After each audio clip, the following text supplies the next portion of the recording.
अस्सलाम वालेकुम। प्रोग्राम दिन भर के साथ मैं हूं इमरान सनाउल्ला और मैं हूं शहरबानो अवान। प्रोग्राम में सबसे पहले बात करेंगे पंजाब असम्बली में होने वाली सेनेट के ज़िमनी इंतखाबात की। तो नाजरीन, आपको बताएंगे पंजाब असम्बली में पीटीआई रहनुमा एजाज चौधरी की नाअहली के बाद खाली होने वाली सेनेट नशिस्त पर आज एक दिलचस्प मगर यकतरफा इंतखाब हुआ। ऐवान जमहूर का मंजर कुछ यूँ था कि पोलिंग तो मुकम्मल हुई मगर मुकाबला हकीकत में हुआ ही नहीं।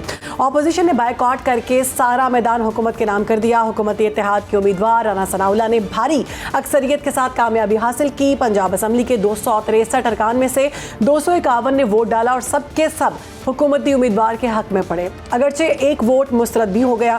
यूं राना सनाउल्लाह की जीत पहले से ही तय लग रही थी, लेकिन असल सवाल ये है कि अपोजिशन ने इलेक्शन के दिन खामोशी क्यों इख्तियार की। बायकॉट ने ना सिर्फ इंतखाबी अमल को बेरंग कर दिया बल्कि जमायात को भी हमने देखा कमज़ोर होते हुए। जमहूरियत में आवाज़ दबाने के बजाय बुलंद की जाती है, मगर आज ऐवान में अपोजिशन की कुर्सियाँ खाली नजर आईं और ये खलास सिर्फ राना सनाउल्लाह की जीत ही नहीं बल्कि अपोजिशन की सियासी हिकमत अमली पर भी एक सवालिया निशान है। बिल्कुल जी, इस पर बात करेंगे। हमें ज्वाइन किया हमारे नुमाइंदे सुहेल अब्बास बलोच ने।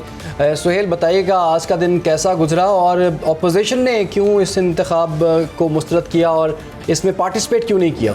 जी बिल्कुल इमरान, ये सेनेट का इलेक्शन जो है एक खाली नशिस्त पर हुआ है, लेकिन इलेक्शन कोई भी हो उसमें जो है वो गहमा गहमी ना हो और दिलचस्प मुराला नहीं होता।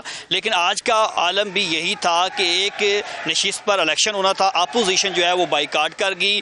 अपोजिशन की जानिब से बाइकाट के बाद हुकूमती इत्तेहाद ने ये तहिया किया कि भारी अक्सरियत से वोट कास्ट करने हैं और 251 वोट जो है वो हुकूमती इत्तेहाद ने कास्ट किए, जो कि राना सनाउल्लाह को वोट कास्ट किए गए। अपोजिशन का कोई रुकन पंजाब असम्बली नहीं पहुंच सका और राना सनाउल्लाह जो है वो सेनेटर मुंतखब हो गए हैं। जबकि यहाँ पर वज़ीर-ए-आला पंजाब मरीम नवाज ने भी वोट कास्ट किया है और उन्होंने राना सनाउल्लाह को मुबारकबाद दी है। अभी भी मुबारकबाद का सिलसिला जारी है। राना सनाउल्लाह को फूलों के हार पहनाए गए, मिठाइयाँ तकसीम की गई हैं और नारेबाजी की जा रही है।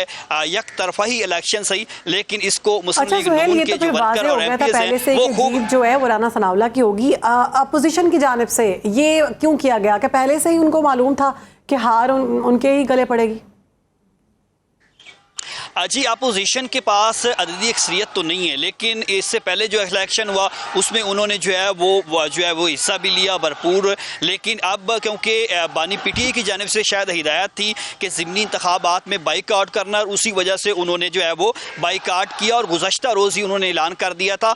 कागजात उन्होंने वापस नहीं लिए थे क्योंकि उसका जो वक्त मुकर्रर किया गया था वो गुजर गया था। अभी नारेबाजी की जा रही है। हमारे साथ मुस्लिम लीग नून के जो हैं मेंबर पंजाब असम्बली इफ्तिखार चच्चर साहब मौजूद हैं। पहले इनसे जानते हैं इनकी जीत के हवाले से तासुरात क्या हैं। जी बताइएगा चच्चर साहब, एक तो इलेक्शन यकीनन एक तरफा था और अददी अक्सरियत आपके पास थी, तो राना सनाउल्लाह जो है वो लेकिन अपोजिशन ने बाइकआउट किया है, क्या कहेंगे?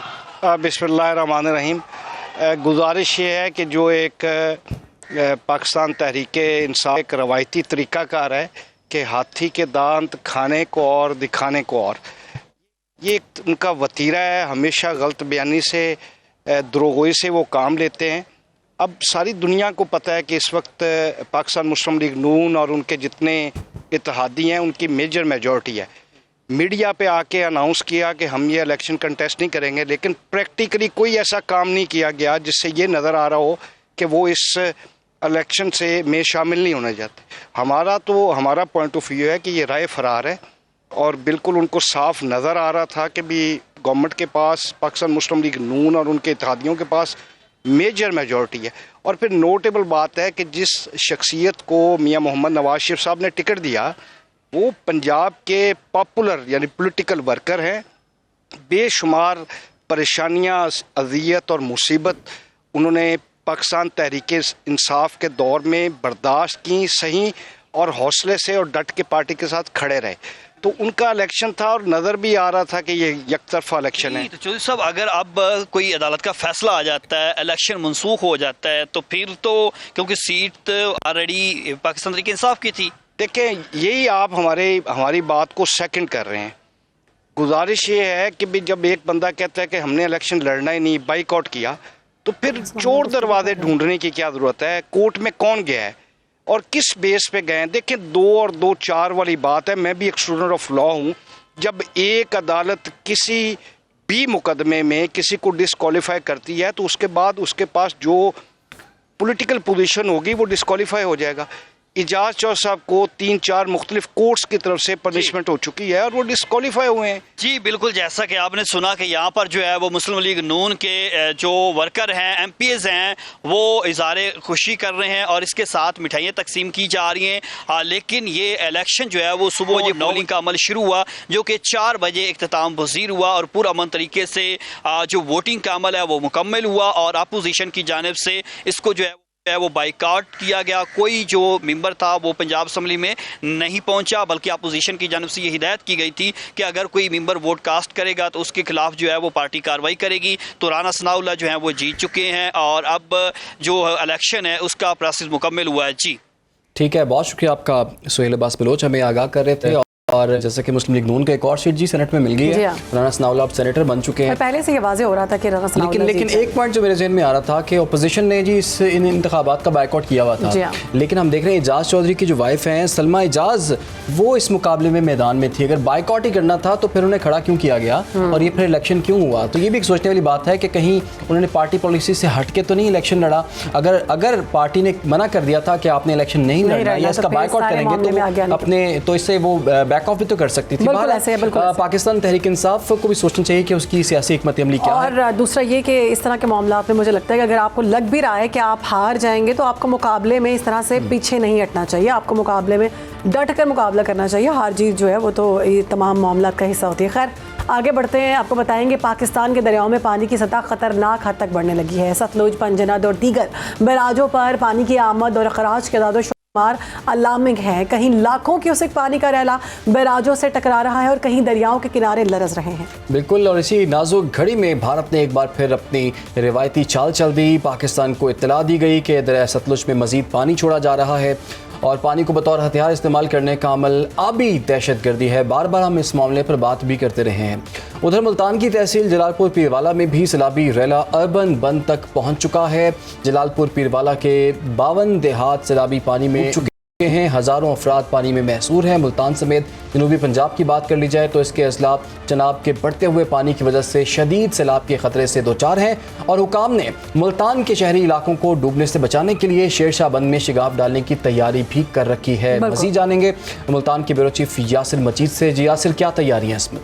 जी दरिया चनाब और रावी का सैलाबी रेला जो मुल्तान की हदूद में दाखिल हो रहा है, उसकी वजह से अगले 2 रोज़ मुल्तान में हाई अलर्ट है और मुल्तान को रिस्क पर करार दे दिया गया है। लेकिन गुज़िश्ता रात यहाँ पर फैसला किया गया था कि शेरशाह के मकाम पर बंद को तोड़ा जाएगा। ये फ़ैसला ताहाल मौखर कर दिया गया है और उसकी रीज़न ये बताई जा रही है कि जब बड़ा सैलाबी रेला जो 5.5 लाख क्यूसेक से ज़ायद है वो मुल्तान की हदूद में दाखिल होगा, तो उस वक्त सूरत हाल को देखते हुए टेक्निकल कमेटी ये फ़ैसला करेगी कि आया इस बंद को तोड़ना चाहिए या नहीं तोड़ना चाहिए। फ़िलहाल मैं इसी शेरशाह बंद के ऊपर मौजूद हूँ। यहाँ पर लोगों की एक बड़ी तादाद आपको नज़र आ रही है। ये वो लोग हैं जो इस टाइम यहाँ सैलाब देखने के लिए घरों से निकले हैं और बंद के ऊपर मौजूद हैं। कुछ लोग मुतासरीन भी हैं जो इस एरिया के अंदर रहते हैं जहाँ पर इस वक्त पानी पहुँचा है और उनके घर पीछे डूबे हुए हैं।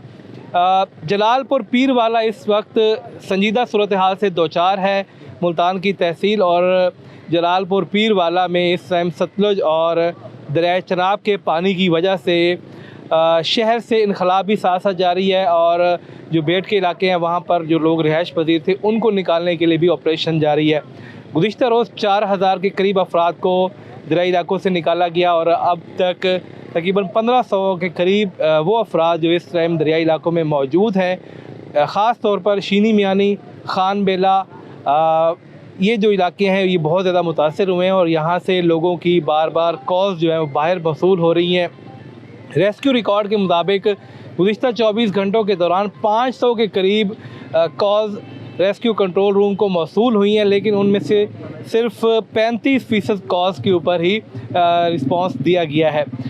मोस्टली ये हो रहा है कि एक ही मकाम से बार बार कॉल्स आ रही हैं, मुख्तलिफ नंबरों से कॉल आ रही हैं, तो रेस्क्यू हुकाम जो है उसको देखते हुए अपनी टीमें वहाँ पर भेज रहे हैं। मैं आपको यहाँ की सूरत हाल जो है शेरशाह बंद की वो भी एक दफ़ा फिर से दिखाता हूँ। ये मेरे पीछे वो मकाम है जिसको ब्रीचिंग पॉइंट बनाया गया है और यहाँ पर बारूद भी नस्ब हो सकता है या दूसरी सूरत में क्रेन की मदद से इस जो ये बंद है यहाँ पर शगाफ डाला जा सकता है। दोनों सूरतें मुमकिन है।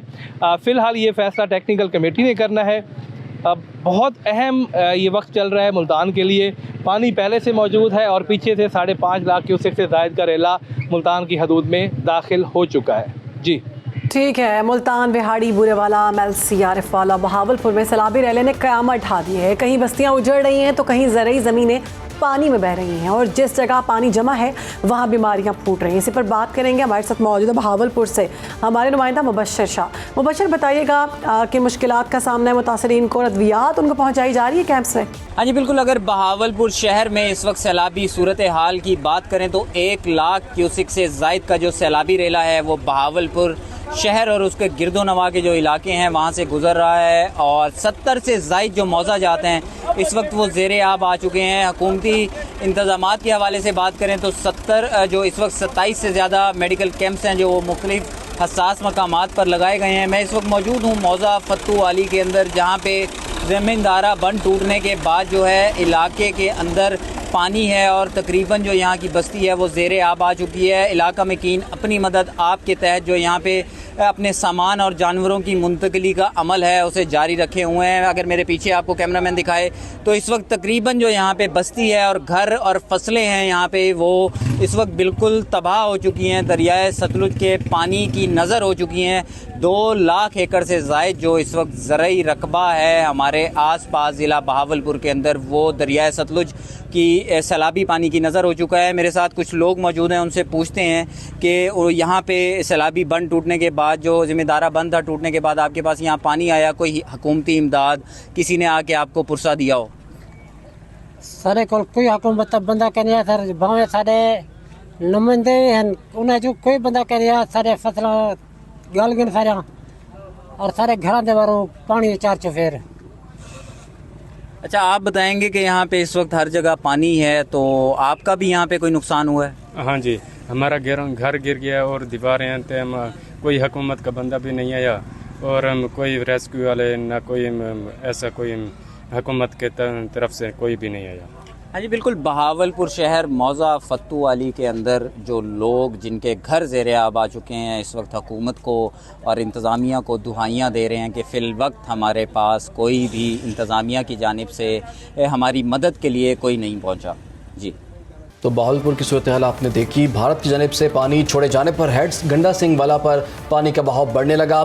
3,27,000 क्यूसिक का रेला गुजरने से मुताद्दिद देहात ज़ेरे आब आ गए। दूसरी जानिब दरिया सतलुज में हेड सुलेमानकी के मकाम पर ऊंचे दर्जे का सैलाब है। वहाँ मौजूद है हमारे नुमाइंदे वकास अहमद। जी वकास, बताइएगा यहाँ पर क्या सूरत हाल है इस वक्त? जी बिल्कुल। हवेली लखा, दरिया सतलुज, हेड सुलेमानकी के मुकाम पर भी हालिया मानसून बारिशों और भारत की जानब से छोड़े गए पानी के पेश नज़र ऊंचे दर्जे की सैलाबी सूरत हाल बरकरार है।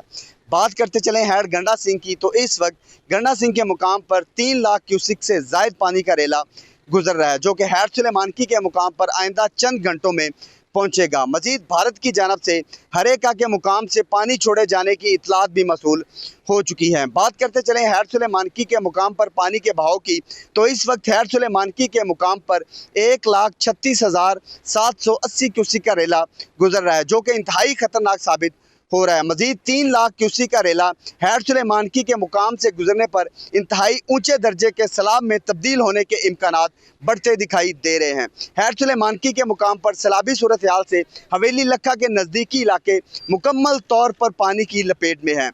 दरिया सतलुज हेड सुलेमानकी के मुकाम पर सैलाबी सूरत हाल पैदा होने से किसानों की हज़ारों एकड़ फसलें ज़ेरे आब आ चुकी हैं जबकि सैकड़ों मकानात दरियाबुर्द हो चुके हैं। मुख्तलिफ मकामात पर हिफाजती बंद टूटने से पानी कई इलाका जात में भी दाखिल हो चुका है। सैलाबी सूरत हाल से 50 के करीब गाँव शदीद मुतासिर हो चुके हैं। ज़िला इंतज़ामिया की जानब से नशेबी इलाकों में पहले से ही हाई अलर्ट जारी कर दिया गया है। हेड सुलेमानकी के नज़दीकी इलाका जात इलाका मकीनों को महफूज मुकामात पर मुंतकिल करने के लिए इकदाम भी कर रही है। मजीद सैलाबी सूरत हाल से बचाव के लिए इलाका मकीनों के लिए इमदादी फ्लड रिलीफ कैंप भी कायम कर दिए गए हैं। ज़्यादातर जहाँ पर सैलाब ज़दगान को ज़िला इंतज़ामिया की जानब से तमाम तर जो सहूलियात हैं वो फराहम की जा रही हैं। जी ठीक है। राजनपुर की अगर बात करें तो दरिया सिंध के मकाम पर मुसलसल पानी का इजाफा हो रहा है और सैलाबी रैला वहाँ से गुजर रहा है। इंतज़ामिया ने हाई अलर्ट कर दिया। इसी पर बात करेंगे। वहाँ मौजूद है हमारे नुमाइंदे अमानुल्लाह सोलंकी। अमान, बताइएगा क्या सूरत हाल? जी बिल्कुल, मैं इस वक्त दरियाए सिंध कोट मिठन के मकाम पर मौजूद हूँ, जहाँ पर 6.5 लाख क्यूसेक का रेला जो है वो गुजर चुका है। सैलाब का पानी जो है वो ख़तरनाक जो है सैलाबी सूरत हाल पैदा हो चुकी है और ज़िले इंतज़ामिया के मुताबिक जो है 1,20,000 सैलाब में फंसे लोगों को जो है महफूज मकाम पर मुंतकिल कर दिया गया है। ताहम अभी भी जो है कच्चे के जो एरियाज़ हैं, लोग जो है अपनी मदद आप के तहत और ज़िले इंतज़ामिया रेस्क्यू की जानिब से उनको रेस्क्यू करके महफूज मकाम पर मुंतकिल करने का सिलसिला जो है जारी है। ताहम ज़िले इंतज़ामिया की जानिब से 13 जो है वो फ्लड रिलीफ कैंप कर दिए गए हैं, जहाँ पर सैलाबज़दान को खाने पीने की अशिया और तिबी सहूलत जो है वो मुहैया की जा रही है। अगर तहसील रुझान की बात की जाए, तहसील रुझान के सैकड़ों देहात जो हैं वो ज़ेर आब आ चुके हैं, उनका ज़मीनी रास्ता जो है वो भी मुनक़ता हो गया है। अगर रुझान की बात की जाए तो रुझान के सैकड़ों देहात वो भी ज़ेर आब आ चुके हैं, उनका ज़मीनी रास्ता जो है वो भी मुनक़ता हो चुका है। अभी भी जो है कच्चे के देहात में सैकड़ों जो लोग हैं वो देहात में कच्चे के इलाके में फंसे हुए हैं, जो अपनी मदद आपके तहत और ज़िले इंतज़ामिया रेस्क्यू 1122 से जो है उनको महफूज मकाम पर मुंतकिल करने का सिलसिला जो है जारी है। ताहम सैकड़ों देहात जो हैं कच्चे के जो देहात हैं उनका शहर से राब्ता जो है वो मुनक़ता हो चुका है और इसी तरह ज़िले इंतज़ामिया की जानिब से रेस्क्यू 1122 सिविल डिफेंस और एरीगेशन ने जो है अपने कैंप कर दिए गए हैं। ताहम किसी भी नाखुशगवार वाक़े से निपटने के लिए ज़िले इंतज़ामिया जो है वो हाईलाइट है। ताहम ज़िले इंतज़ामिया की जानिब से आइंदा 24 घंटों के दौरान एक बहुत बड़े सैलाब रेले का जो है इजहार खदशा ज़ाहिर किया जा रहा है। अगर वो सैलाब आ गया तो राजनपुर में जो है मज़ीद सूरत हाल गंभीर हो सकती है। ताहम ज़िले इंतज़ामिया राजनपुर के जो है वह किसी भी नाखुशगवार वाक़े से निपटने के लिए हाईलाइट है। जी, कराची के हवाले से आपको बताएंगे कि आज शाम 4 से 6 स्पेल जो है वो मुतवक्के और 100 मिलीमीटर से ज़ायद बारिश का इम्कान ज़ाहिर किया गया है। सिंध के मुख्तलिफ इलाकों में मानसून का शदीद स्पेल पहले से जारी है। सैलाब भी सूरत हाल है। हैदराबाद की अगर बात करें तो लाखों से ज़्यादा लोग इस वक्त बेघर हो चुके हैं। देहात, ज़मीनें, सरकारी गंदुम पानी में बह चुकी है और हुकूमती नाअहली जो है वो नज़र आ रही है और मुतासरीन जो हैं वो घरों से बेघर हो चुके हैं। इसी पर बात करेंगे। राव अफनान हमारे साथ मौजूद है। राव अफनान, बताइएगा क्या सूरत हाल है अभी? जी बिल्कुल, महकमा मौसमियात की जानिब से नई प्रेडिक्शन की गई है कि बारिशों का सिलसिला जो है वो कराची में 11 सितंबर तक इसी तरह जारी रहेगा। 7 सितंबर की सहपहर को जो है ये बारिश का सिस्टम जो है वो सिंध में दाखिल हुआ था और कराची समेत सिंध के दीगर अजला के अंदर शदीद बारिशें हुई, जिसका सिलसिला अब भी जारी है।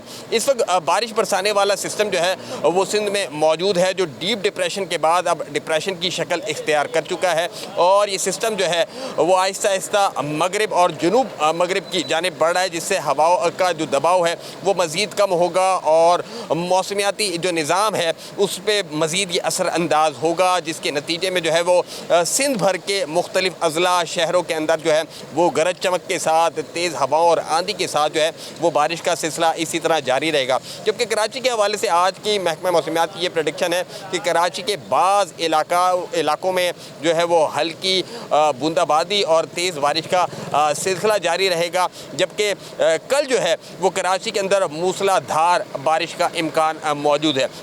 उसी के साथ साथ महकमा मौसमियात की ये भी प्रेडिक्शन है कि कराची के नशीबी इलाकों के अंदर जो है वो अर्बन फ्लडिंग के खदशात मौजूद हैं। सिंध के दीगर अजला के अंदर भी यही सूरत हाल रहेगी कि वहाँ पर अर्बन फ्लडिंग हो सकती है। उसी के साथ साथ महकमा मौसमियात ने जो है वो शहरियों को ख़बरदार किया है कि कमज़ोर ढांचे वाले जो स्ट्रक्चर हैं उससे दूर रहें, दरख्तों से दूर रहें, एहतियाती तदबीर इख्तियार करें और इसी के पेश नज़र जो है वो PDM में हो, बल्दिया उज़्मा हो, उसकी टीमें जो हैं वो ऑन ग्राउंड हैं। उनकी जानिब से वाटर पंप भी लगा दिए गए हैं कि पानी की जो है वो निकासी की जा सके। तो तमाम मुताल्लिका इदारों को जो है वो अलर्ट जारी कर दिया गया है और महकमा मौसमियात का कहना है कि बारिशों का सिलसिला कराची के अंदर इसी तरह 11 सितंबर तक जारी रहने का इम्कान है। बहुत शुक्रिया राव अफनान, आपने हमें आगाह किया। कराची में बारिश हो रही है और बारिश के बाद काफ़ी मुश्किलात में इजाफा हो जाता है। देखना होगा कि हुकूमत की इस सिलसिले में क्या तैयारी है। कराची की बात करेंगे। न्यू कराची के सेक्टर 8A में गारमेंट्स फैक्ट्री खौफनाक आग की लपेट में आ गई और आग बुझाने की कोशिशों के दौरान अचानक जोरदार धमाका हुआ। फैक्ट्री की 3 मंजिला इमारत जमी बोस हो गई। हादसे में रेस्क्यू एहलकारों समेत 5 अफराद जख्मी हुए, जिनमें से 2 की हालत तशवीशनाक बताई जा रही है। खदशा जाहिर किया जा रहा है कि मजीद लोग मलबे तले दबे हो सकते हैं। आतिशबाजी इतनी शदीद थी कि 10 से ज़्यादा फायर टेंडर्स को तलब किया गया। रेस्क्यू टीमें कई घंटों से आग पर काबू पाने और मलबा हटाने में मसरूफ हैं। वाक़े के नतीजे में बराबर वाली इमारत को भी नुकसान पहुंचा है, जबकि के मुत्तसिल ज़ेर तामीर इमारत की शटरिंग में भी आग भड़क उठी है, जिस पर रेस्क्यू एहलकारों ने काबू पा लिया है। याद रहे कराची में 1 माह कबल लांडी की गारमेंट फैक्ट्री में भी ऐसी खौफनाक आग लगी, 5 मंजिला इमारत गिर गई थी। इसी पर बात करेंगे हमारे साथ मौजूद हमारे नुमाइंदा सलमान अहमद से। सलमान, बताइएगा इस सारे मामले की डिटेल। जी देखिए, इस वक्त मैं मौजूद हूँ न्यू कराची इंडस्ट्रियल एरिया में, जहाँ पर जो गारमेंट्स की फैक्ट्री थी उसमें सुबह 7:30 बजे बताया जाता है कि आग की इतला मिली थी फायर ब्रिगेड को। जब फायर ब्रिगेड यहाँ पर पहुँची है तो आग की शिद्दत को ज़्यादा देखते हुए 15 से ज़ायद जो है वो फायर टेंडर्स यहाँ पर मौजूद थे। रेस्क्यू का अमला यहाँ पर आग बुझाने में मसरूफ़ था। इसी दौरान जो है वो अचानक बुनियादें कमज़ोर हुई हैं या मखदूश पहले से थी ये इमारत, इस बारे में तो बाद में पता चलेगा, लेकिन ये इमारत 3 मंजिला इमारत ज़मीन बोझ हुई है और इसके ज़मीन बोझ होने की वजह से 5 रेस्क्यू के एहलकार ज़ख्मी हुए थे, जिसमें जो है वो 4 जो है वो फायर ब्रिगेड के जो KMC के, इसके अलावा एक जो है वो रेस्क्यू 1122 का भी जो एहलकार ज़ख्मी हुआ था, जिसे पटेल पाड़ा अस्पताल में तिब्बी इमदाद दी जा रही है। इस वक्त जो है वो बराबर वाली फैक्ट्री में, क्योंकि जो ज़मीन बोझ इमारत थी उसके शोले पहुँचे थे, उसमें आग लगी थी। उसकी आग को भी बताया जाता है कि काबू पा लिया गया है। कूलिंग का अमल इस वक्त जो है उसमें जारी है। वो इमारत भी जो है वो यकीनन मखदूश है, उसको भी अब वो ज़ेर इस्तेमाल नहीं रहेगी। हमारे साथ मौजूद है इस वक्त chief fire officer Humayun Khan. उनसे मज़ीद तफसील जानते हैं कि सुबह से बताएं कि जब से इत्तला मिली थी उसके बाद अब तक जो है वो क्या कार्रवाई हुई है, बताइएगा। बिल्कुल, सुबह ये 7:20 पे हमें इत्तला मिली है। जब गाड़ियाँ ने यहाँ पर रिपोर्ट किए तो आग की शिद्दत बहुत ज़्यादा थी। ये तपिश जहाँ पर हम इंटरव्यू कर रहे हैं यहाँ भी हम नहीं खड़े हो सकते थे।